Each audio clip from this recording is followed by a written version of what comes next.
Direct and inverse variation, worksheet 3. Question 1 is, Ramit can finish his work in 25 days, working 8 hours in a day. If he wants to finish the same work in 20 days, how many hours should he work in a day?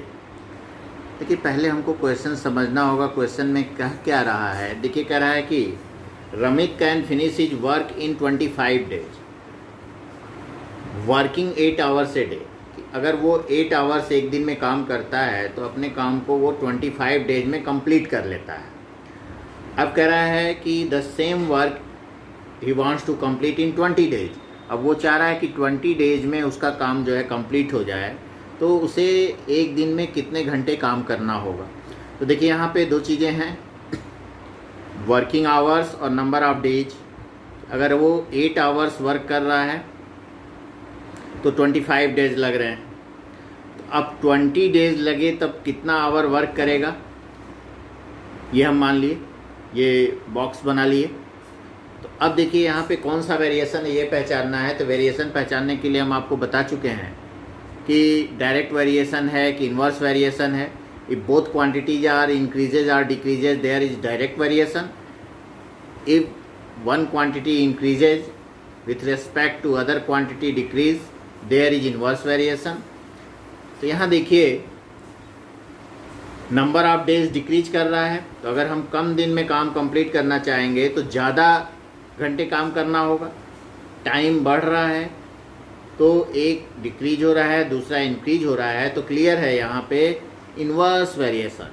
तो clearly here is inverse variation. तो for inverse variation all of you know x into Y is equal to constant, x into Y, that means 8 into 25 is equal to x into 20। वही लिखे x into 20 is equal to 8 into 25। Therefore x is equal to 8 multiplied by 25 divided by 20, नीचे आ जाएगा, divided by 20।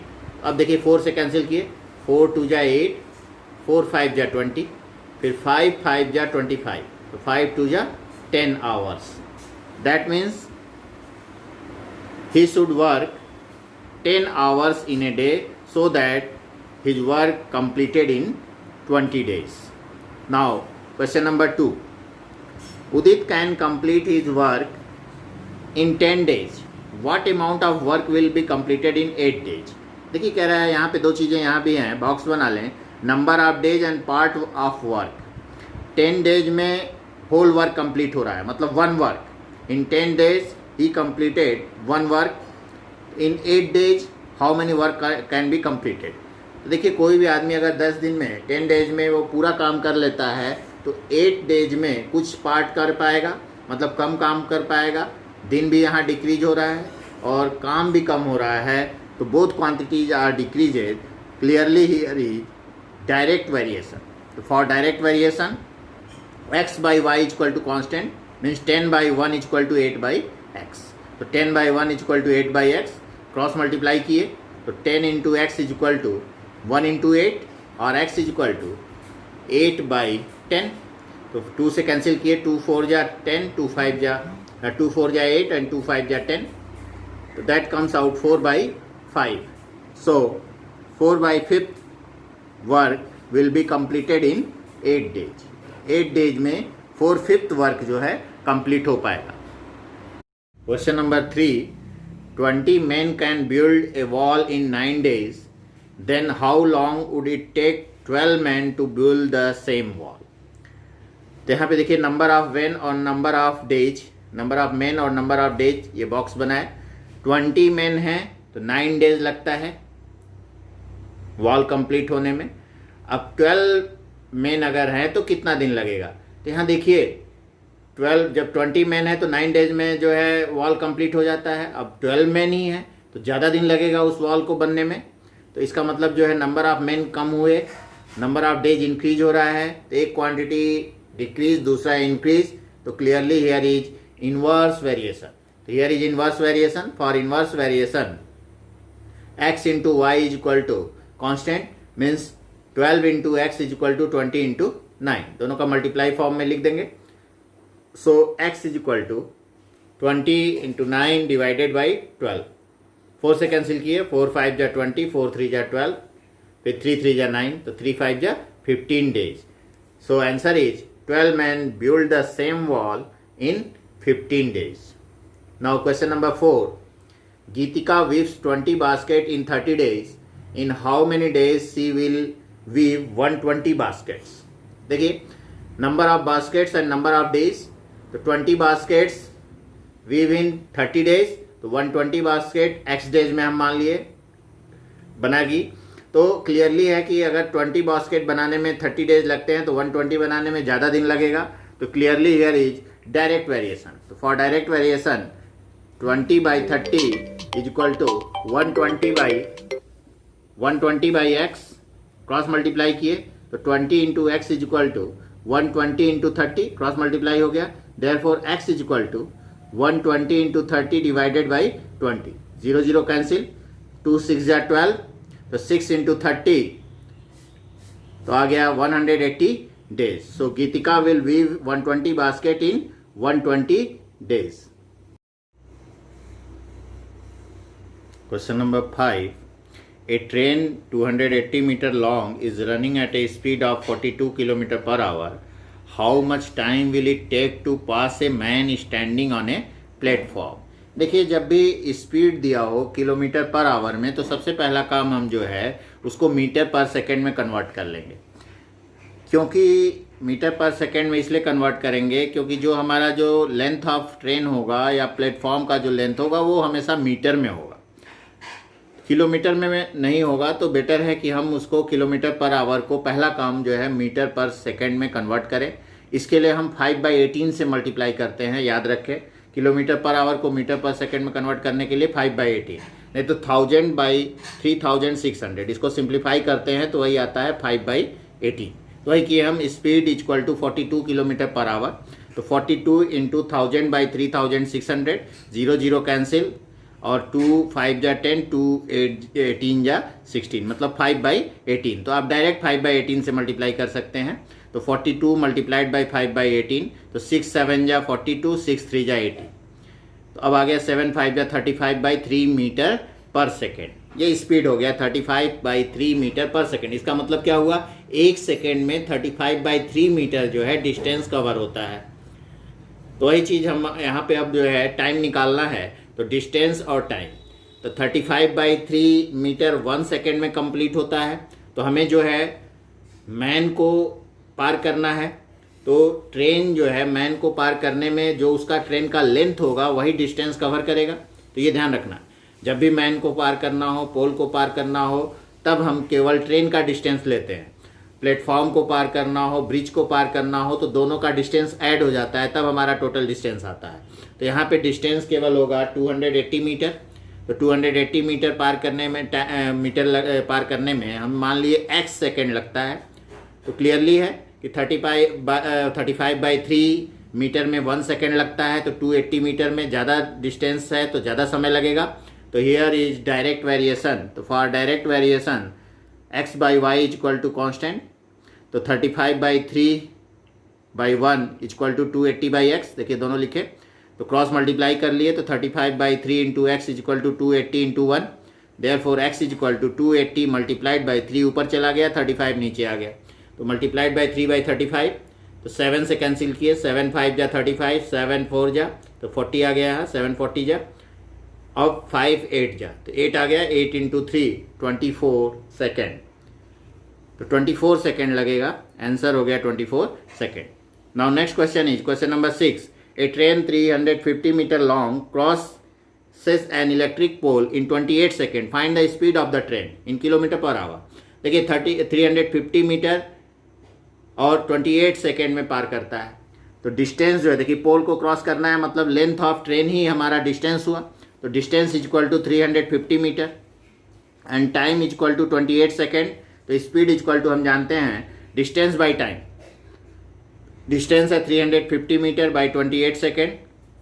7 4 जा 28, 7 5 जा तो 50 आ गया. ये 2 से कैंसिल किए, 2 2 जा 2 25 जा तो 25/2 मीटर पर सेकेंड. ये हमारा स्पीड आ गया.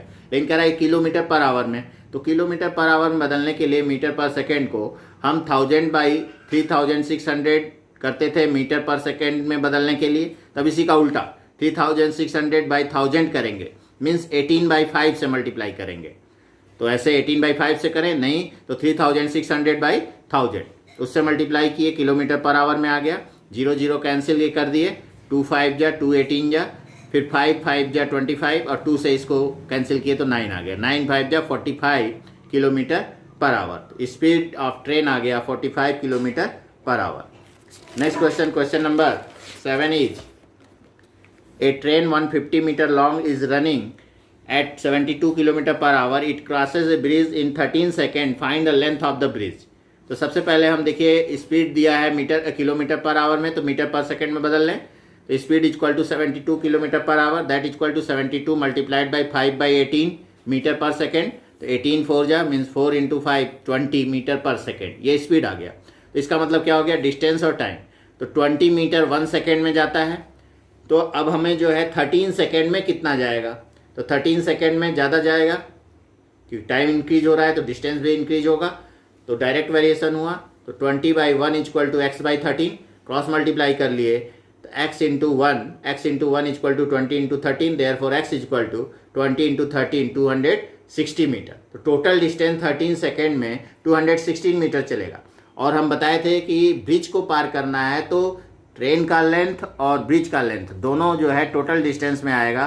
तो हमारा टोटल डिस्टेंस है 260 मीटर और लेंथ ऑफ ट्रेन है 150 मीटर। तो ब्रिज का लेंथ निकालने के लिए हम माइनस कर देंगे तो लेंथ ऑफ ब्रिज आ जाएगा। Therefore length of bridge equal to 260 minus 150 metre, that comes out 110 metre. So length of the bridge is 110 metre. Now question number 8, how long will a train 120 metre long take to clear a platform 130 meter long if its speed is 50 kilometre per hour. तो सबसे पहला काम kilometre per our को metre per second में बदले, तो 50 को 50 multiplied by 5/18, तो 50 मल्टीप्लाइड बाई 5/18 तो 225 जा 2 9 जा, तो 25 × 5 125/9 मीटर पर सेकेंड, ये हमारा स्पीड आ गया। अब डिस्टेंस निकाल लीजिए। डिस्टेंस आपको देखिए प्लेटफॉर्म को पार करना है तो दोनों को प्लस करेंगे, ट्रेन का लेंथ प्लस प्लेटफॉर्म का लेंथ, तो total distance equal to 120 + 130 250 metre. तो अब देखिए डिस्टेंस और टाइम 125/9 जो है मीटर डिस्टेंस में 1 सेकेंड लगता है क्योंकि स्पीड है यही, तो इतना मीटर 1 सेकेंड। तो अब 250 मीटर जाने में कितना सेकेंड लगेगा, टाइम ज़्यादा जाना है तो ज़्यादा समय लगेगा। तो डायरेक्ट वेरिएशन हुआ, डायरेक्ट वेरिएशन के लिए x/y equal to x/y means constant, तो 125/9/1 equal to 250/x, cross multiply कर लीजिए तो 125/9 into x equal to 250 × 1। So x equal to 250 और ये ऊपर चला जाएगा मल्टीप्लाइड बाई 9 और ये डिवाइड में आ जाएगा, डिवाइडेड बाई 125। तो 125 से 2 टाइम्स में कैंसिल हो जाएगा, तो 2 9 जा 18 सेकेंड। तो train will take 18 second to cross a platform या clear a platform. Question number 9. A train 210 meter long took 12 seconds to pass 90 meter long tunnel. Find the speed of the train. तो यहाँ देखिए distance क्या होगा, tunnel को पार करना है मतलब 210 और प्लस 90 300 मीटर ये डिस्टेंस हो जाएगा। और आपको टाइम पता है 12 सेकेंड, तो speed equal to distance by time से भी निकाल सकते हैं 300/12 मीटर पर सेकेंड, ये आंसर हो गया। नहीं तो अगर आप वेरिएशन से निकालना चाह रहे हैं तो बॉक्स बनाए, तो 300 मीटर के लिए 12 सेकेंड लगता है, तो 1 सेकेंड में कितना डिस्टेंस जाएगा, क्योंकि हमको जो स्पीड होता है वो मीटर पर सेकेंड, मतलब 1 सेकेंड में कितना मीटर जा रहा है वो हमारा स्पीड कहलाएगा। तो 1 सेकेंड में हम कितना डिस्टेंस ट्रेवल करेगा वो निकाल लेते हैं। तो डायरेक्ट वेरिएशन होगा, कम समय में कम डिस्टेंस ट्रेवल करेगा, तो 300/12 equal to x/1, cross multiply किए तो 12 × x equal to 300 × 1, so x equal to 300/12। अब इसको कैंसिल किए, सिंप्लीफाई किए तो आ गया 25 मीटर। तो x equal to 25 metre means speed equal to 25 metre per second. 1 second में जो है 25 मीटर जा रहा है, तो 25 मीटर पर सेकेंड ये स्पीड हो गया। अब इसको किलोमीटर पर आवर में बदलना चाहें तो किलोमीटर पर आवर में बदलने के लिए आपको बताया है 18/5 से मल्टीप्लाई कर दीजिए, तो 25 × 18/5 5 5 जा 25 18 5 जा 90, तो 90 kilometre per hour it is speed of the train. Now next question is, a train 260 meter long is running at 80 km per hour. How much time will it take to cross a platform 130 meter long? तो यहाँ देखिए speed दिया है 80 kilometre per hour, तो सबसे पहला काम speed को मीटर पर सेकेंड में बदल लें। तो 80 kilometre per our multiplied by 5/18 multiply कर लिए, तो 2 9 जा 240 जा, तो 45 जा 200 और 9 200/9 metre per second. And distance, total distance plus कर लेंगे क्योंकि प्लेटफॉर्म को पार करना है, तो ट्रेन का लेंथ प्लस प्लेटफॉर्म का लेंथ, ये डिस्टेंस हो जाएगा। तो distance is equal to 270 + 130 that is equal to 400 metre. Now अब आप चार्ट बना लेंगे ये बॉक्स। तो डिस्टेंस और टाइम, तो 200/9 मीटर जाने में 1 सेकेंड लगता है क्योंकि स्पीड यही है हमारा। तो 400 मीटर जाने में कितना समय लगेगा x, तो हम मान लिए x समय लगेगा x सेकेंड। तो ज़्यादा जाना है तो ज़्यादा समय लगेगा। Direct variation, clearly here is direct variation. तो for direct variation 200/9/1 is equal to 400/x, cross multiply कर लीजिए। 200/9 into x is equal to 400 into 1 और x is equal to 400 into 9/200। 200 से 2 टाइम्स में कैंसिल हुआ, 2 9 जा 18 second. So train will take 18 second to cross platform.